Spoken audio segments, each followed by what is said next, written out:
ஐயா, காலையில் நம்மக்கிட்ட ஒரு லெதர் ஷூ ஒன்று சர்வீஸ்க்கு வந்திருக்கு ஐயா. Premium quality. இது வெளியே வாங்க போனால் குறைஞ்சது 2500 இல்லைனா 3000 வரைக்கும் இருக்கும் இதோட விலை. இதோட கம்ப்ளைண்ட் என்னன்னு பார்த்தீங்கன்னா, முன்னாடி இங்கேருந்து அப்படியே ஓப்பன் ஆகிடுச்சு. ரொம்ப வெயிலில் போட்டிருப்பாரு போல இருக்கு. ஆனால் அந்தளவுக்கு யூசேஜே பண்ணலை பார்த்தீங்களா. ஆனால் கம்ப்ளைண்ட் அதுதான் ஹெவி கம்ப்ளைண்ட். அப்படி இங்கே வரைக்கும் ஓப்பன் ஆகிட்டு இருக்கு. இது ஓப்பன் ஆகலை. அப்புறம் இன்னொன்று கம்ப்ளைண்ட் என்னென்னு பார்த்தீங்கன்னா, இந்த பின்னாடி இந்த சோல் மாதிரி ஒன்று வரும், பேட்ச் மாதிரி ஒன்று வரும். இது இப்படி வரும்.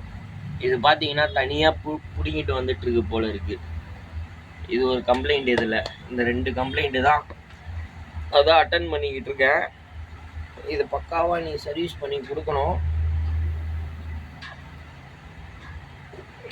கொஞ்சம் கஷ்டமாக இருக்கு. ஆனால் இது லெதரு சரியான ஹார்டாக இருக்குது. இழுத்து இழுத்து தைக்கிறதுக்குள்ளே போதும்னு ஆகிடுது. ஆனால் பக்காவாக பண்ணி கொடுத்துருவேன் இன்னைக்கு. இந்தமாதிரி லெதர் ஷூ வாங்கும்போது கொஞ்சம் யோசிச்சு வாங்குங்க. ஏன்னா வாங்குறது பெருசு இல்லை. 2500 கொடுத்து 3000 கொடுத்து வாங்குறது பெருசு இல்லை. இப்போ காட்டினல கீழே பின்னாடி இந்தமாரி கம்ப்ளைண்ட்லாம், அந்த கம்ப்ளைண்ட்லாம் வரும். அதில் கொஞ்சம் பார்த்து வாங்குங்க. ஓகேவா ஐயா?